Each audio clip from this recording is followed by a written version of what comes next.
Ravi sat alone in the control room of the relay station. The blinking lights, the quiet hum of machines, and the soft glow from the monitors were his only company.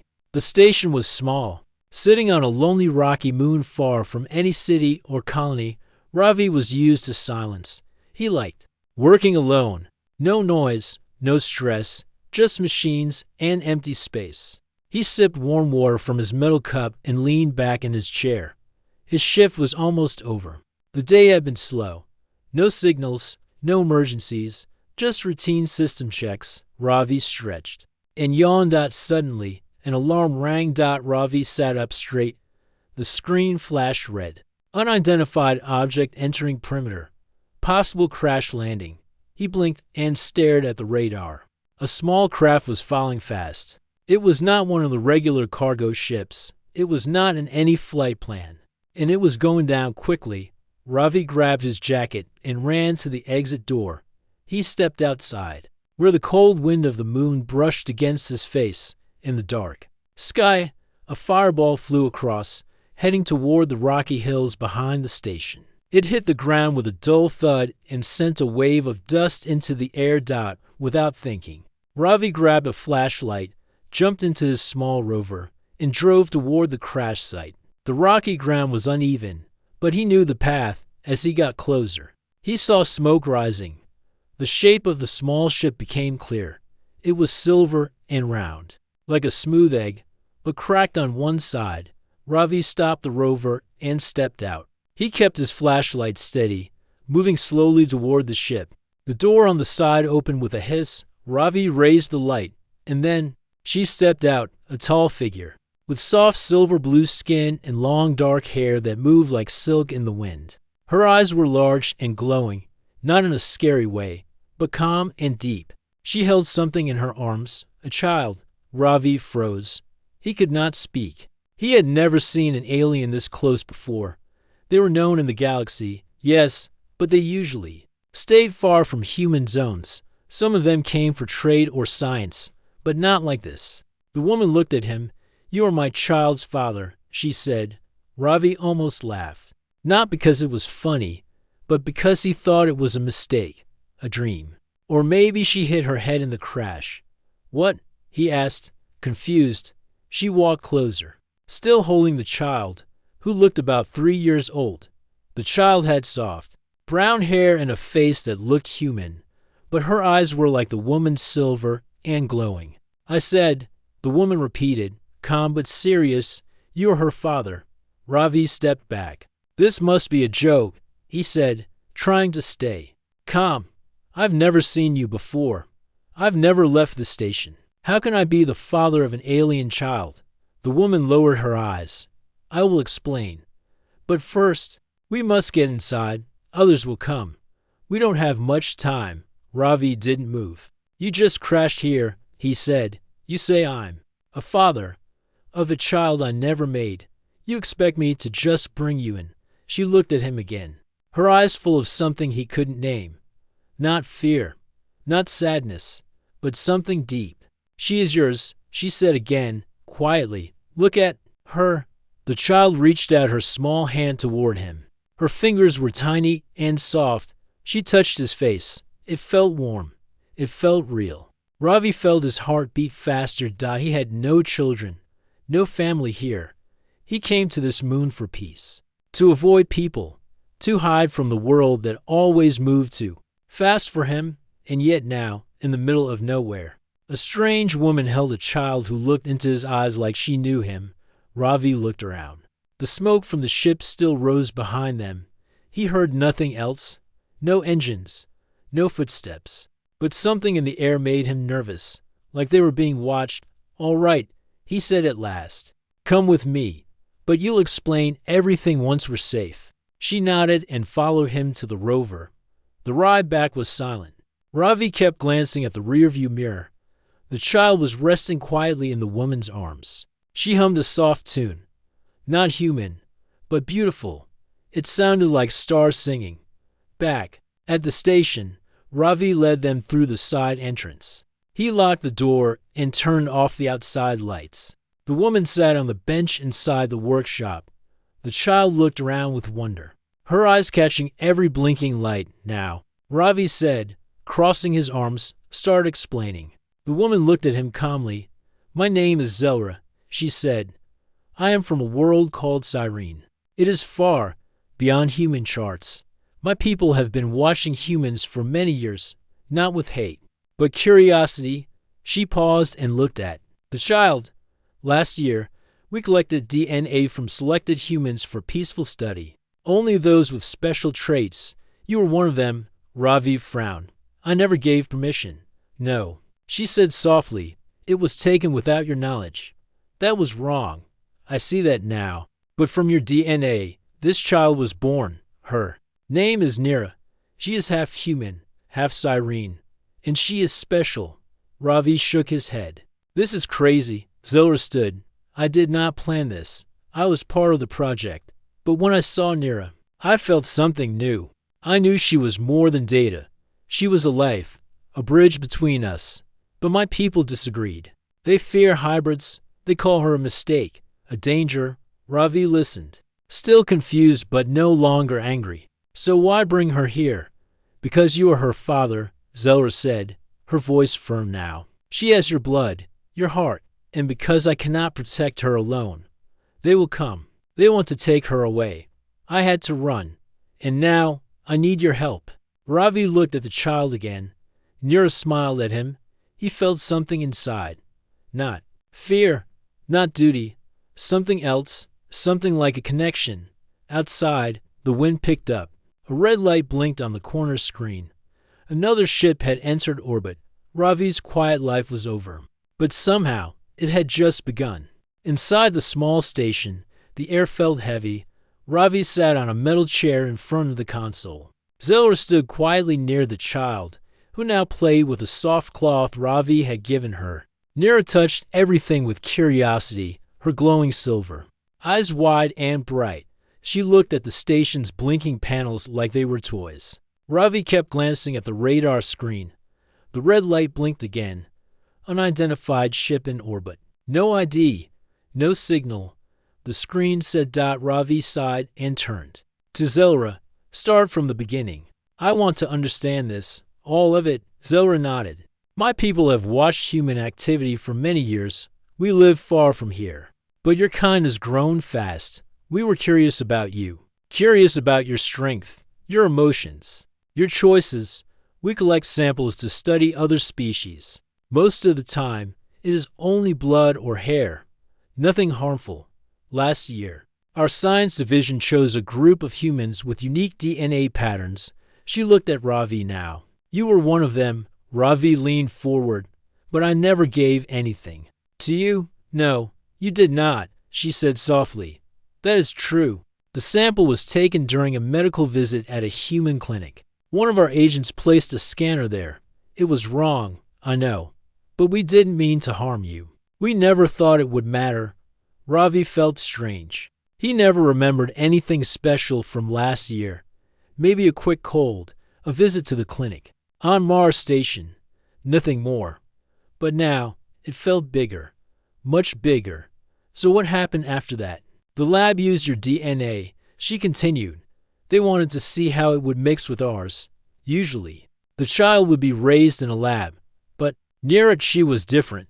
She was healthy, strong, and her mind developed faster than normal. And when I first saw her, something inside me changed. Zelda smiled gently and looked at the girl. I felt like she was mine. Not a lab result, not a subject, but a child, a life. I couldn't let her grow up in a cage. I asked the council to let me raise her. They refused. They said I had broken the law by becoming attached. They called her an error. She turned her face back to Ravi, so I escaped. I took a small ship and ran. I didn't know where to go at first. Then I remembered you, her other parent. I thought, maybe you would help. Maybe you would care. Ravi felt pressure in his chest. He didn't know if he was angry or sad or just shocked.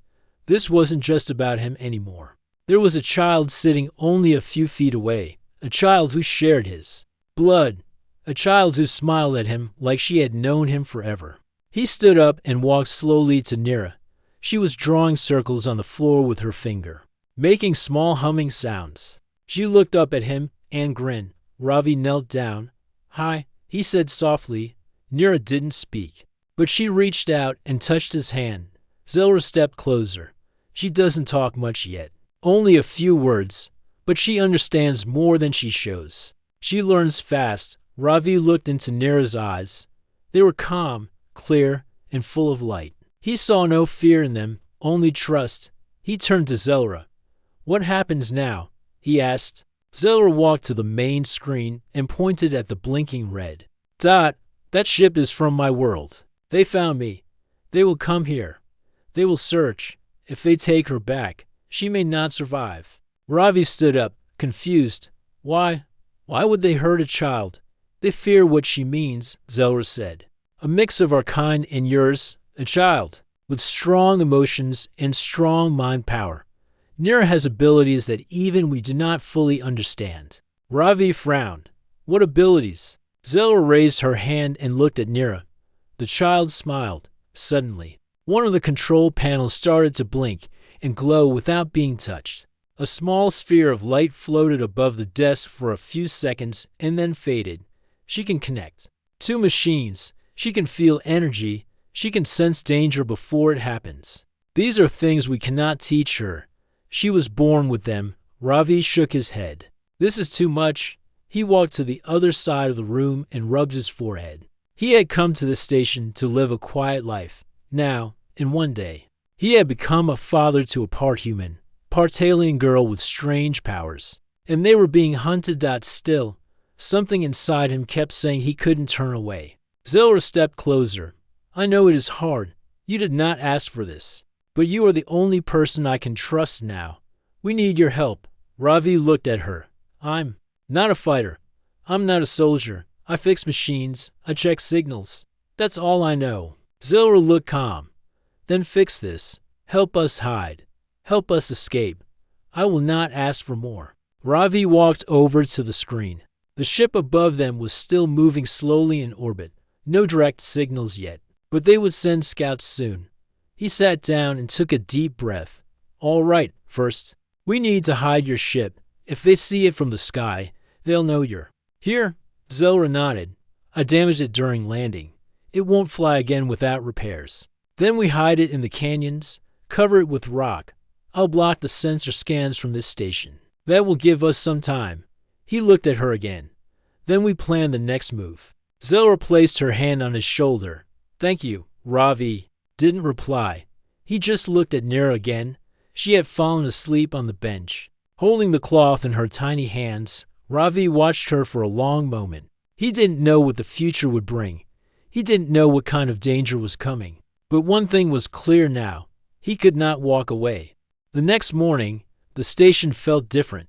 The air was still, but there was tension around every corner. Ravi stood by the window, looking at the sky. Somewhere above, the alien ship was still moving in orbit, quiet and watching. It had sent a signal, but that didn't bring any comfort.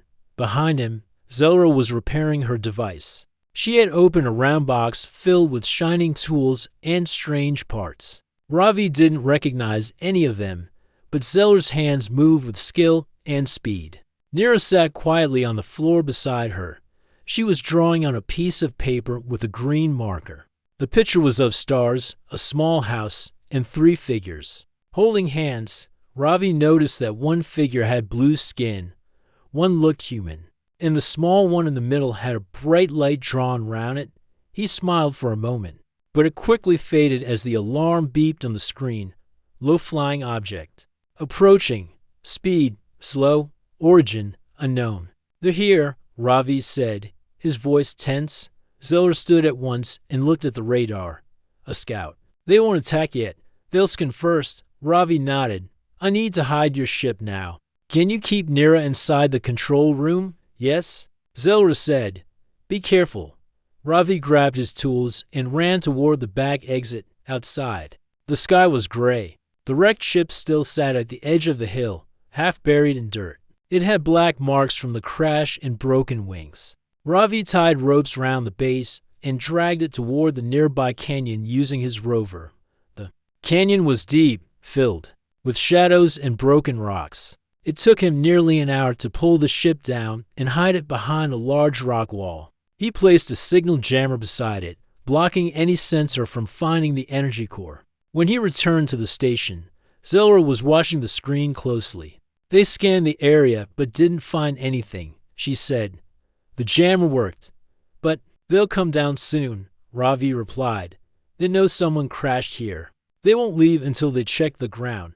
Zelra looked at Nira and then back at Ravi. They will not stop. They will search every stone if they have to. Ravi sat down and wiped the sweat from his face. His hands were shaking. He had never been in danger before. But now, danger was not just close. It was hunting them. We need a way out, he said. We can't stay here for long. I know a place. Zelra said slowly, There's a world, hidden behind the gas cloud near the Silas system. It's not on human maps. My people call it Mira. A peaceful colony once lived there. Maybe someone is still there. Can we get there? If we fix the ship, yes, but it will take 2 days. Ravi looked at the tools on the table. Then we start now. The next day passed quietly, but not peacefully. Ravi and Zelra worked side by side, trying to repair the ship's damaged circuits. Zelra taught Ravi how to handle alien tools. He was surprised how easily he learned. She smiled once and said, You understand fast. That's a rare gift. Nira stayed inside, but she watched them through the window. She seemed to feel everything around her. When Ravi was tired, she brought him water without being asked. When Zelra was worried, the child held her hand without a word. That night, Ravi sat by Nira while she slept. Zelra sat beside him. She has your heart, she said. Ravi looked down. I still don't know how to be a father. Neither did I, she said softly. But love teaches faster than books. Ravi didn't answer, but he stayed sitting there, watching Nira breathe gently in her sleep. The peace broke early the next morning. The alarm screamed, incoming ship landing nearby. Model, Siren-class patrol. Distance, 1 kilometer. They're here, Ravi said, standing up quickly. Zelra looked out the window. A sleek silver ship had landed in the valley. 2 figures stepped out, both wearing long dark suits and helmets. They moved slowly, but with clear purpose. They're enforcers, she said. Their job is to find rule breakers like me. What do? We hide Nira, no matter what. Ravi grabbed a small box and opened a hidden panel in the floor. It was an old maintenance tunnel. No one had used it in years. Nira can stay down there with food and light. They won't find her. Zelra picked up the child gently. You must stay with her, Ravi said. No, Zelra said. I will face them. I know their ways. You stay with Nira. Ravi hesitated. I don't want anything to happen to you. Zelra smiled sadly. If they capture me, they may leave. But if they find her, they will take her forever. Ravi helped them both down into the tunnel. He gave Nira a small toy and smiled. I'll be back soon. He said, Be brave. She nodded and hugged him tightly. Then he closed the panel and locked it. The knock on the door came minutes later. Ravi opened it slowly. 2 tall figures stood there. Their helmets were black and smooth. One of them spoke.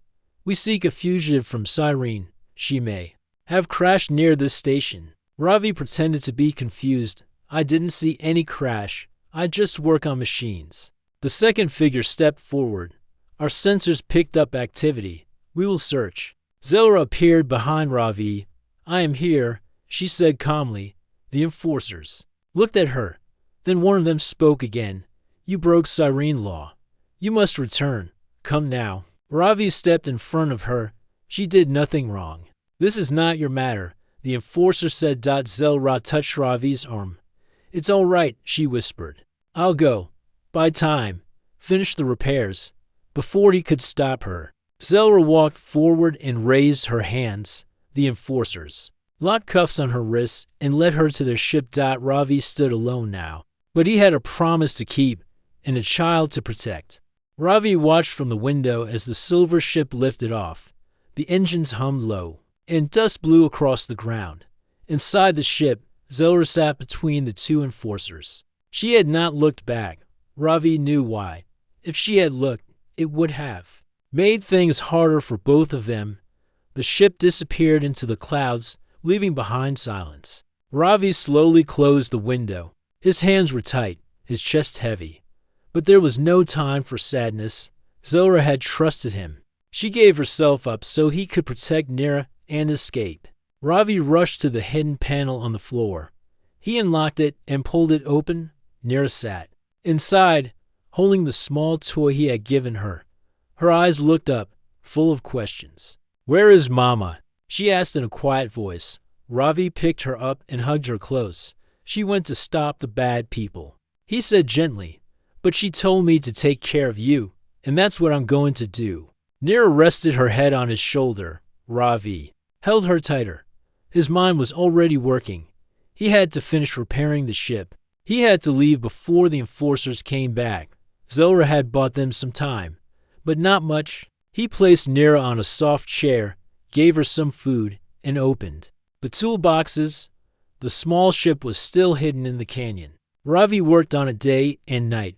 Wires, circuits, engines, everything needed attention. Zora had already started the repairs before the enforcers arrived. Now it was up to Ravi to finish it. He moved carefully, using the alien tools she had left. The designs were strange, but he remembered what she had shown him. Every click, every turn, every light mattered. Nira helped in small ways. She brought him tools, held the light steady, and sometimes touched a broken panel. When she did, the lights would glow again. It was as if her energy helped the ship heal faster. "You're amazing," Ravi said one night as he watched her press her fingers gently against a blinking screen. Nira smiled. "Mama said I have light inside." She was right, Ravi replied.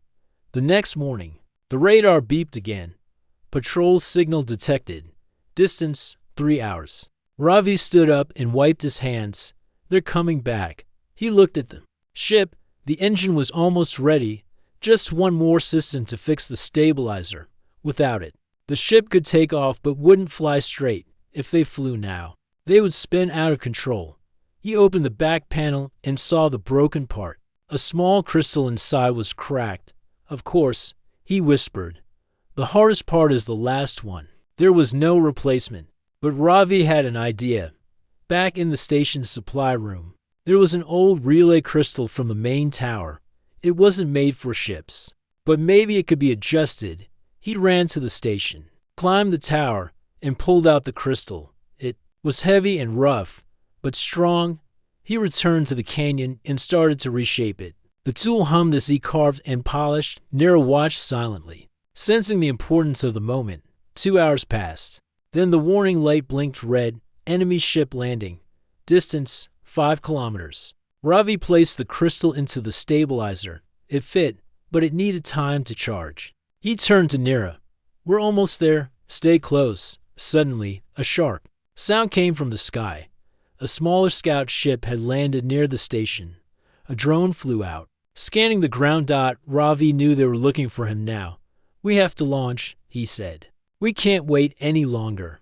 He lifted Nira and placed her in the co-pilot seat. He powered the ship, watching the panels light up. The engine hummed low, the lights turned green, and the system spoke in Zora's voice. Ready for flight. Outside, the drone had found the canyon. It started flying toward them. Ravi held the controls tight. "Here we go." The ship rose. Slowly, rocks and dust flew all around. The drone tried to block them, but Ravi pressed the boost. The ship shot upward, leaving the drone spinning behind in the sky. The enforcer's ship turned to chase them. Ravi pushed the engine to its limit. The stars grew closer. The planet's curve fell behind. But the enforcer's ship was fast. It was gaining. Nira placed her hand on the screen. "Go faster," she whispered. The screen glowed under her fingers. The ship's core hummed louder. A sudden surge of energy passed through the controls. They jumped forward like a flash of light. The enforcer ship dropped back. Ravi looked at Nira with wide eyes. "You did that?" She nodded. "I helped." Ravi laughed softly. "You're full of surprises." They broke through the outer layer of the moon and entered open space. Ravi set the course for the Sila system. The computer calculated the path to the hidden planet. Zelra had told him about Mira, but before they jumped to light speed, Ravi looked at the screen again. The Enforcer ship was far behind now, but still following. They won't stop, he said. Mira touched his hand.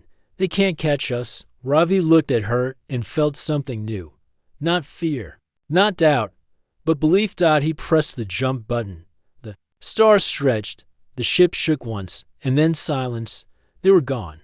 Now Ravi and Mira were on their way to Mira, the hidden world. But in the back of Ravi's mind, one question remained: what had happened to Zelra, and would they ever see her again? Zelra sat alone inside the Enforcer ship. The walls were cold, the lights dim. Her hands were locked with energy cuffs. She looked down, silent and still. But her mind was busy, thinking about Mira, thinking about Ravi. She hoped they had escaped. She hoped the ship had worked. One of the enforcers walked in. "You broke the law," he said. "You created a danger to both our worlds." Zelra raised her head slowly. "I protected a child." "She is not just a child. She is something new. Something that could change everything." Zelra looked straight into his eyes. "Yes, that's why she must live." The enforcer did not speak. He turned and walked away. Meanwhile, far from the enforcer ship, Ravi and Mira floated in deep space.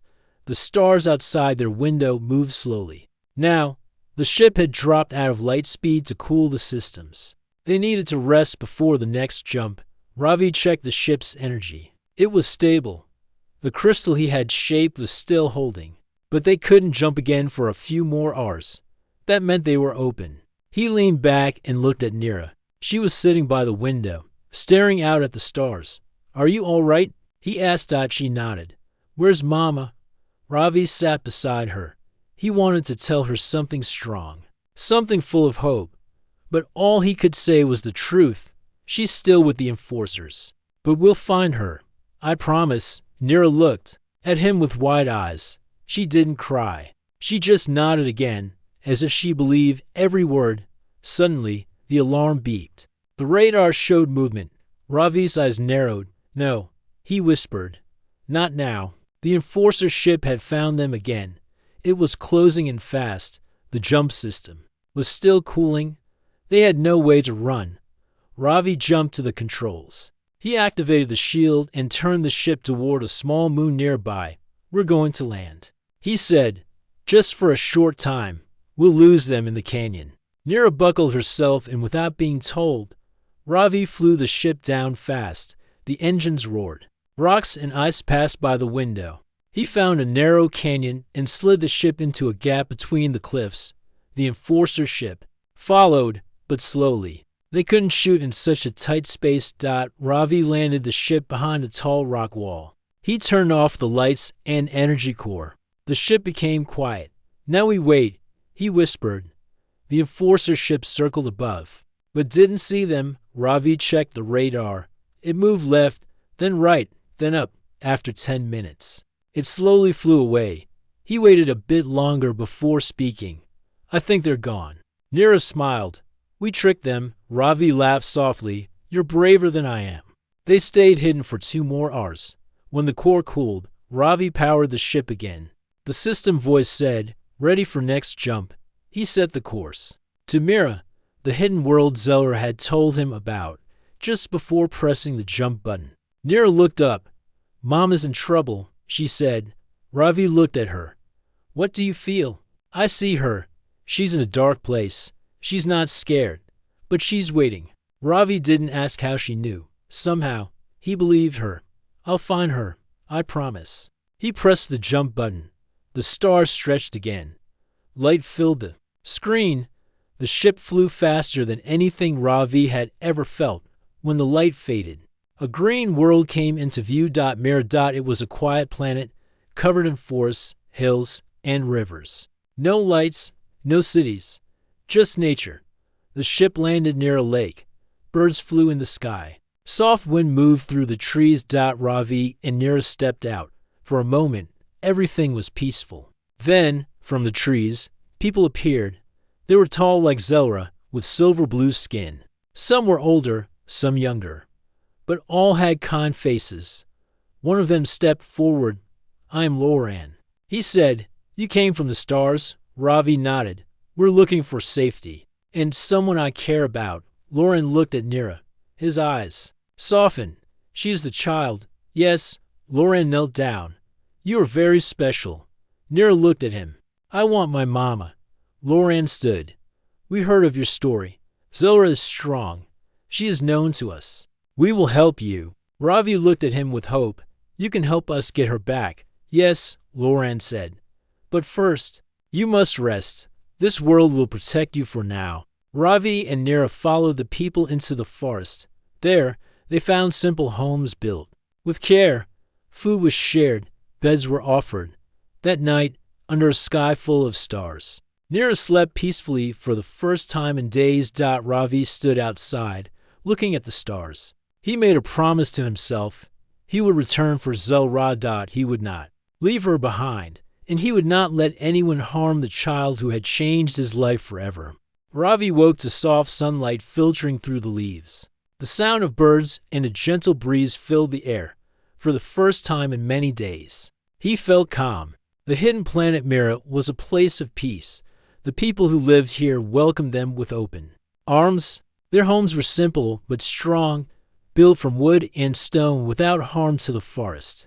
Nira was already awake, playing near a small stream with other children.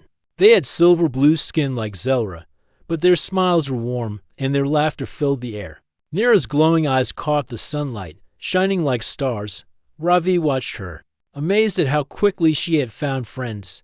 She seemed happy here. Loran, the leader who had greeted them, approached Ravi. His voice was soft but strong. "You have done well to bring her here," he said. "This planet has been hidden for many years. It is a refuge for those who wish peace." Ravi nodded. "I want to learn more. About Zelra, about your people, and about Nira." Loran smiled. "Come, I will tell you." They walked through the forest to a large building made of wood and glass. Inside, walls were covered with maps and images of stars and planets. Loran pointed to a glowing map. "This is Cyrene, our home world. Far from here, but connected to many stars." Ravi looked closely. He saw a bright line connecting Cyrene to a small dot near the edge of the map. "That's Mira." "Yes, hidden in the gas cloud, unseen by most. Only a few know of its location." Lauren's face grew serious.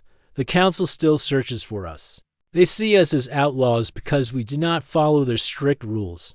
Ravi listened carefully. "I want to help. I want to bring Zelra here safely."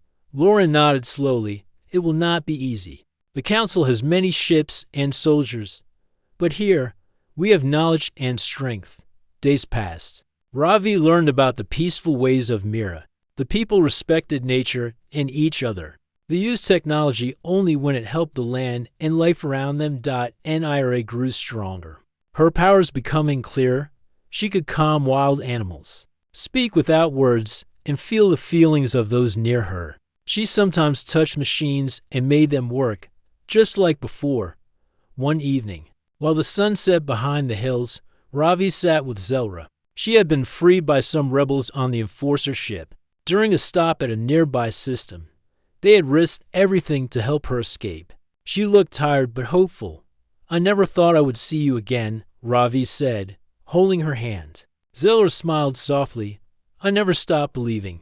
Nira ran between them, laughing. She called both of them Mama and Papa without confusion. The three of them were a family now, but the peace was fragile. One night, the alarm sounded. Ravi and Zelra ran outside with others. The sky was dark except for the lights of approaching ships. "The council found us," Loran said quietly. Ravi felt a mix of fear and determination. "We must protect Nira," he said. The people of Mira prepared defenses, but they were not soldiers. They used their knowledge of the land to hide children and elders. While the strongest prepared to face the enemy, Ravi helped set up energy shields around them. Village. Zelra stood beside him, ready to fight if needed. As the ships landed, the night filled with noise. Energy beams lit the sky, but Mira's defenders used their environment. Trees moved with the wind, creating shadows. Rocks shifted to hide paths. The council soldiers found it hard to find their targets. Ravi held Nero close. "You're safe here," he whispered. Nira looked up with calm eyes. "I will protect us." The battle was long, but Mira's people held strong. The council forces were surprised by the unity and courage they faced. After hours of fighting, the enemy ships retreated. Loren turned to Ravi. "This is only the beginning. They will return. We must be ready." Ravi looked at Zelra and Nira. "We will be ready," he said firmly. Together, on the hidden planet, they made a new home. A home where love, courage, and hope could grow. The days after the battle were quiet, but full of work. The people of Mira helped each other rebuild the village. Trees were planted where fires had burned. Homes were fixed with care. The energy shields were strengthened. Everyone was tired, but their spirits stayed strong. Ravi spent time with Nira, teaching her about both worlds, the one she came from and the one she now lived in. He showed her how to read stars and how to fix small machines. Nira loved learning. She was curious and bright. Her powers grew, but she learned to control them with help from Zelra and the people of Mira. One evening, as the sky turned pink, Ravi stood beside Zelra near the lake. The water was calm, reflecting the soft colors of the sunset. "We have come a long way," Zelra said softly. Ravi nodded. "I never imagined my life would change like this, but I'm glad it did." Zelra smiled.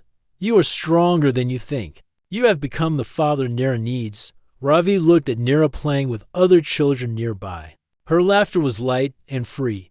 "She is a gift," he said, "not just to us, but to both our worlds." Zelra's eyes shone with hope.